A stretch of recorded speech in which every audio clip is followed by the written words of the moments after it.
दोस्तों, जैसा कि आप जानते हैं, बिहार में अभी होम गार्ड की भर्ती चल रही है, जो कि 15,000 के करीब में इसमें सीटें रखी गई है। पूरे बिहार में ये भर्ती चलाई जा रही है।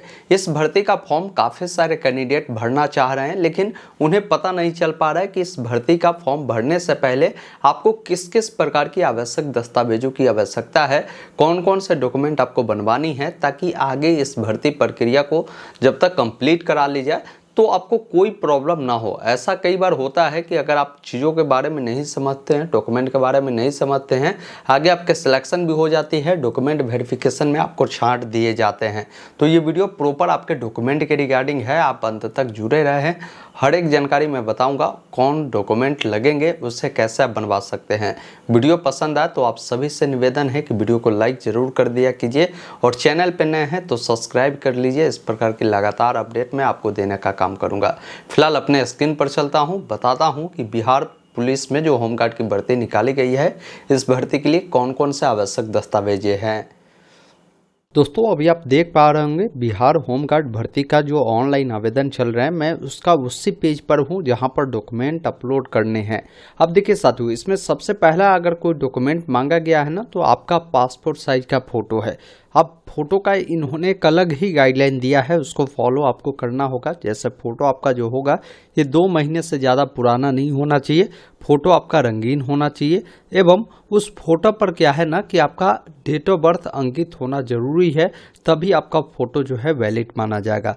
बाकी फोटो का जो बैकग्राउंड होगा ना, ये वाइट बैकग्राउंड में बोला गया है, तो इस अकॉर्डिंग का जो फोटो है आपको देना होगा, जो 0 से लेकर 100 KB के बीच होना चाहिए। बाकी मैं आगे डिस्कस करूंगा ये जो फोटो है, जैसे आपको वाइट बैकग्राउंड में बनानी है तो कैसे बनाना है, इस पर डीओ भी लिखना है तो वो कैसे लिखना है, वो सारी चीज़ें मैं आगे आपको बता दूंगा। बाकी अगला डॉक्यूमेंट जो आप सभी से मांगे जा रहे हो वो आपका सिग्नेचर है। अब सिग्नेचर आपको इंग्लिश वाला भी हिंदी वाला भी देना है। तो सिग्नेचर जब कभी भी करते हैं ना, तो एक वाइट पेपर आपको रखना है जिसमें ब्लू या ब्लैक इंक पेन से आपको अपना सिग्नेचर करना है। एक तो हिंदी में और दूसरा इंग्लिश में, दोनों सिग्नेचर चाहिए। उसका साइज आपको जो रखना है वो आपको 50 KB से अंदर में रखना है, JPG फॉर्मेट में ये आपका होगा। अब अगला डॉक्यूमेंट जो आप सभी से मांगे जा रहे हैं वो आपका निवास प्रमाण पत्र है। अब निवास प्रमाण पत्र क्या है ना कि ये आप RO लेवल से भी अगर बनवा कर देते हैं बिल्कुल चलेगा, कहीं कोई दिक्कत नहीं है। इसके अलावा जन्म तिथि के लिए भी आपको एक क्या है ना कि जन्म तिथि के लिए मैट्रिक की आपके पास या तो सर्टिफिकेट होगा या मार्कशीट होगा। अब सर्टिफिकेट पर अगर आपका डीओ भी दिया है या आपके मार्कशीट पे, दोनों में से कोई भी एक डॉक्यूमेंट आप दे सकते हैं। ये सारा डॉक्यूमेंट आपका PDF फॉर्मेट में मांगा गया है। अब आपका क्वालिफिकेशन इंटरमीडिएट है तो इंटरमीडिएट का जो भी यहाँ पर सर्टिफिकेट है उसको देना है, और इंटर का आपको जो है अंक प्रमाण पत्र देना है। अब यहाँ पर काफ़ी सारे कैंडिडेट कंफ्यूज हो जाते हैं, बोलते हैं कि हमारे पास सर्टिफिकेट नहीं है तो क्या करें। भाई मेरे देखिए, सर्टिफिकेट ही मांगे गए हैं तो आपको सर्टिफिकेट ही देने होंगे। अब मान लीजिए आपने इंटर पास कर लिया है, आपका रिजल्ट कब का आया है, तो आप अपने कॉलेज या अपने स्कूल में जाएंगे ना, बोलेंगे कि हमारा जो इंटर का मूल प्रमाण पत्र है, जो हमारा ओरिजिनल सर्टिफिकेट है वो दीजिए। वो 1 महीने बाद ही आ जाता है, जब आपका मार्कशीट आता है उसके 1 महीना बाद वो आपको मिल जाएंगे। कोई ज़्यादा इसमें परेशान नहीं होना है। यहाँ पर आपको सर्टिफिकेट बोले गए तो सर्टिफिकेट ही दीजिए, और यहाँ पर जो आपकी मार्कशीट है तो इंटर का मार्कशीट आपको देना है। इसके अलावा अगला जो डॉक्यूमेंट है, अगर कोई आरक्षण का दावा करता है तो उनको अपना जो आरक्षण संबंधित जो प्रमाण पत्र है, जैसे हम लोग जाति प्रमाण पत्र बोलते हैं, वो चाहिए। अब देखिए, जाति प्रमाण पत्र सबको नहीं देना है। जाति प्रमाण पत्र जो SC वाले हैं, ST वाले हैं, इनको देना है। EWS वाले हैं तो EWS सर्टिफिकेट देंगे। कोई अगर OBC में, जैसे बिहार में BC EBC होता है, तो BC EBC वालों को NCL सर्टिफिकेट बनता है। आपको NCL सर्टिफिकेट बनाकर आपको देने की ज़रूरत होगी। ये मूल रूप से जो 5-6 डॉक्यूमेंट है जो आपको देना कंपलसरी है, और इस डॉक्यूमेंट को आपको एक फाइल बनाकर अभी ही रखना है, ताकि आगे इसका फिजिकल भी आपको बहुत जल्द होने वाला है। 1 अप्रैल से हर जिला में फिजिकल स्टार्ट होने वाला है।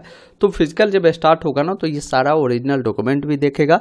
इसके अलावा जो अभी ऑनलाइन अप्लाई करते हैं वो उसका जो प्रिंट आउट आपको मिलेगा ना, वो भी आपको रखना है, उसको भी लेकर आपको जाने होंगे। एक चीज़ और मैं कहूँगा कि आप सभी कैंडिडेट अपना कैरेक्टर सर्टिफिकेट भी आज ही अप्लाई कर लीजिए, क्योंकि कैरेक्टर सर्टिफिकेट भी आपको आगे जब आपकी जॉब लगेगी ना उस समय मांगा जाएगा, फिजिकल क्वालिफाई करेंगे तो आज ही क्यों ना आप अप्लाई कर लेंगे ताकि आगे कोई परेशानी आपको नहीं होगी। दोस्तों वीडियो में आगे बढ़ने से पहले मैं आप सभी को बताना चाहता हूं कि बहुत सारे कैंडिडेट बिहार होमगार्ड की तो फॉर्म भरेंगे ही, लेकिन बहुत सारे कैंडिडेट बिहार पुलिस सिपाही भर्ती का भी फॉर्म भरे हैं। इसका भी एग्जाम डेट ऑलरेडी रिलीज हो चुके हैं। तो आप सभी को अभी से ही अपनी बेहतरीन तैयारी करना है अगर आप चाहते हैं एक सीट अपने नाम करना। तो देखिए आपके लिए जो है एग्जाम दौर के द्वारा एक शानदार पीडीएफ नोट्स जो है तैयार किए गए हैं, जिसमें 6000 से भी अधिक ऐसे प्रश्न शामिल किए गए जो पूछे जाने की संभावना है, जिसमें प्रीवियस ईयर्स के जो जीके जीएस के प्रश्न है वो 1800 प्लस दिए गए हैं। हिंदी का थ्योरी और प्रैक्टिस सेट 1000 प्लस है। जीके जीएस जो कि बिहार स्पेशल है वो 2800 प्लस है। मैथ का भी क्वेश्चन जो है सॉल्व के साथ आपको दिए गए हैं। ऐसे इसकी कीमत की बात की जाए 399 है, लेकिन अभी ऑफर चल रहे हैं, लिमिटेड समय के लिए 99 रुपये प्राइस है। ये ध्यान रखिएगा, ये पीडीएफ फॉर्मेट में आपको मिलेगा। इसको आप प्रिंट करवा कर आप अपने पास रख सकते हैं या चलते फिरते कहीं भी अपने मोबाइल में खोलकर इससे आप अपनी बेहतरीन तैयारी कर सकते हैं। इसके बाई करने का लिंक मैंने कमेंट बॉक्स में दे दिया है, डिस्क्रिप्शन में है, डायरेक्ट आप वहां क्लिक करें, बाई नाउ वाले पर आएंगे, जिसमें आप अपना नाम, first name, last name, mobile number, email ID, कोई भी एक पासवर्ड क्रिएट करेंगे। चेकबॉक्स पे टिक कर प्लेस ऑर्डर पर क्लिक करेंगे।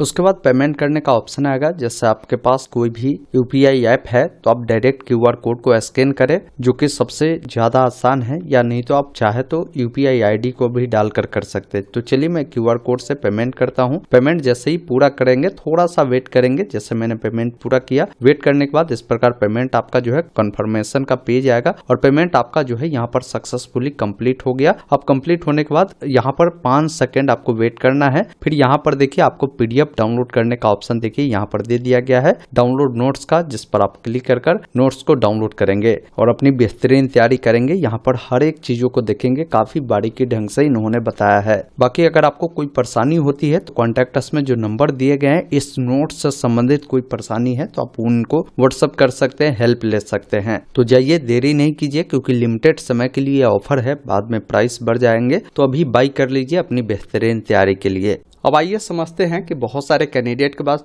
फोटो तो है लेकिन उसका बैकग्राउंड व्हाइट नहीं है, तो वो व्हाइट बैकग्राउंड कैसे करेंगे।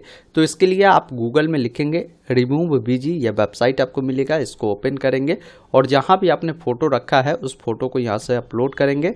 उसके बाद ऑटोमेटिक देखिए फोटो का जो बैकग्राउंड है ये हटाना शुरू कर दिया। अब बैकग्राउंड व्हाइट लगाना है तो बैकग्राउंड पे क्लिक कर कलर में जाकर इसको व्हाइट चुने। उसके बाद यहाँ पर डाउनलोड पे आकर आप प्रीव्यू फ्री वाले विकल्प पर क्लिक करेंगे तो ये आपका जो फोटो है ये डाउनलोड हो गया व्हाइट बैकग्राउंड में। अब इस पर क्या है ना कि आपको डेट ऑफ बर्थ भी लिखना है, तो इस पर राइट क्लिक कर आपको इसको ओपन करना है, किसमें, पेंट में। अब चलिए मैं आपको दिखाता हूँ। ओपन विथ पर क्लिक करेंगे और यहाँ से जो पेंट है इस पर क्लिक कर जस्ट वन पे आपको क्लिक करना है। अब यहाँ पर आने के बाद नीचे में आपको लिखना है डीओ भी। तो इसके लिए ये जो सिलेक्शन वाला ऑप्शन है आप इसको पहले सिलेक्ट कर ले। यहाँ पर चलिए मैं नीचे का बॉर्डर ले लेता हूँ। सिलेक्ट करने के बाद जो डिलीट बटन है उसको टिपेंगे तो नीचे ये हट गया। अब यहाँ पर लिखना है तो ये ए वाला जो ऑप्शन है उसको टिक कर दीजिए और यहाँ पर लिख दीजिए DOB लिख दीजिए। और जो भी डेट ऑफ बर्थ है, जैसे किसी का 1 जनवरी है तो 01, या तो आप स्लैश का उपयोग कर लीजिए या ऐसा वाला कॉमा का भी उपयोग आप कर सकते हैं, जैसे भी आप देना चाहे वैसे आप लिख सकते हैं। और यहाँ पर मैं क्या करता हूँ, 2001 है तो 2001 लिखा। अब इसको अपने अनुसार बड़ा छोटा कर लेंगे और इसको एडजस्ट कर यहाँ पर आपको डाल देना है। अब देखिए फोटो पर मेरा DO भी मेंशन हो गया। अब यहाँ से फाइल पर जाकर इसको सेव एज पर जाकर यहाँ पर JPG को चुनेंगे और जिस नाम से भी सेव करना है उसको यहाँ से सेव कर देंगे। ये सेव हो गया। अगला काम क्या करना है कि अगर हमारा फोटो जो है 100 KB से ज़्यादा हो गया तो उसको कम कैसे करेंगे। तो इसके लिए क्या करना है, गूगल में आपको लिखना है कंप्रेस JPG, यह वेबसाइट दिखेगा, इसको ओपन करेंगे और जो फोटो अभी आपने बनाया है उस फोटो को क्या करेंगे ना, उसको सेलेक्ट कर लेंगे। जैसे मान लीजिए फोटो है, अब यहाँ पर जो परसेंटेज आ रहा है इस पर क्लिक करेंगे, बताएगा कि ओरिजिनल इतने KB में है, हमने कम किया तो इतने KB में हुआ, और कम करना तो ये लाइनिंग जो है इसको आप नीचे करेंगे तो ये कम होता हुआ दिखेगा। अब यहाँ से अप्लाई कर यहाँ से आप डाउनलोड पे क्लिक करेंगे, आपका ये डाउनलोड हो जाएगा। इसी अकॉर्डिंग आपका जो भी सिग्नेचर होगा ना, सिग्नेचर को भी आप यहाँ से साइज को कम कर सकते हैं, ये ध्यान रखिएगा। बाकी कोई डॉक्यूमेंट PDF में मांगा जा रहा है तो इसको अगर PDF में आपको बदलना है तो इसके लिए गूगल में लिखेंगे कन्वर्ट JPG टू PDF, या वेबसाइट दिखेगा, यहाँ से आपको जेपीजी इमेज को सिलेक्ट करना है। जैसे मान लीजिए कोई एक इमेज है, मैंने इसको सेलेक्ट किया और कन्वर्ट टू पीडीएफ पर क्लिक किया तो ये मेरा पीडीएफ में कन्वर्ट हो गया। अब इसको मैं डाउनलोड करूँगा तो ये डाउनलोड आपका हो गया। तो इस अकॉर्डिंग इसको पीडीएफ में भी आप बना सकते हैं। बाकी जो आपको जाति, आवासीय, आय या आपको एनसीएल बनाना हो या कैरेक्टर सर्टिफिकेट बनाना हो तो इसके लिए गूगल में आरटीपीएस लिखेंगे, यह वेबसाइट आपको दिखेगा। वेबसाइट को आपको ओपन करना है और यहाँ पर देखिए सामान्य प्रशासन विभाग पर जब क्लिक करेंगे तो यहाँ पर जाति, आवासीय, आय का भी ऑप्शन है और जो एनसीएल बनाना है तो एनसीएल का भी यहाँ पर ऑप्शन है। आप यहीं से इसको भी अप्लाई कर सकते हैं। अब कैरेक्टर सर्टिफिकेट बनाना है तो गृह विभाग पर आएंगे तो यहाँ पर आचरण प्रमाण पत्र मिलता है, आप यहाँ से अप्लाई करेंगे। कहेंगे तो मैं आचरण प्रमाण पत्र पर एक अलग से वीडियो ला दूंगा कि कैसे इसे बनाना है। बाकी जाति निवास अगर आपको बनाना है तो यूट्यूब आप ओपन करें, लिखे जाति निवास STM, आपके सामने वेबसाइट आएगा। वही एनसीएल बनाना है तो आप एनसीएल लिखे और लास्ट में STM लिख दे तो आपके सामने ये वीडियो मिल जाएगा। एनसीएल कैसे बनाना है उसको देखकर एनसीएल को भी बना सकते हैं। बाकी मैं आप सभी को कहना चाहूँगा कि अगर आप बिहार पुलिस कांस्टेबल भर्ती का भी फॉर्म भरे हैं तो इसका तैयारी आज से ही शुरू कर दीजिए। जुलाई अगस्त में आपके एग्ज़ाम भी होने वाले हैं तो आपके लिए एक शानदार नोट्स है जो कि एग्ज़ाम दौर के द्वारा बनाए गए हैं। 6000 से भी अधिक ऐसे प्रश्न शामिल किए गए हैं जो पूछे जाने की संभावना है, जिसमें आपको PYQ भी है, प्रीवियस ईयर क्वेश्चन है, हिंदी का थ्योरी प्रैक्टिस सेट है, जीके जीएस है, मैथ है। ये सारे चीज़ें मात्र आपको 99 रुपये में लिमिटेड समय के लिए है, आप जरूर इससे बाई कर लीजिएगा। दोस्तों अभी आपने देखा, मैंने आपको पूरी जानकारी बताया कि इस भर्ती के लिए कौन कौन से ऐसे दस्तावेज है जो आपको देने पड़ेंगे। उम्मीद करता हूँ आपने पूरी जानकारी समझा होगा, तो वीडियो को लाइक शेयर जरूर कीजिए। बाकी इसका फॉर्म भरना है तो फॉर्म कैसे भरना है वो वीडियो यहाँ मिलेगा, उसको देखकर फॉर्म को अप्लाई कर सकते हैं। धन्यवाद, जय हिंद।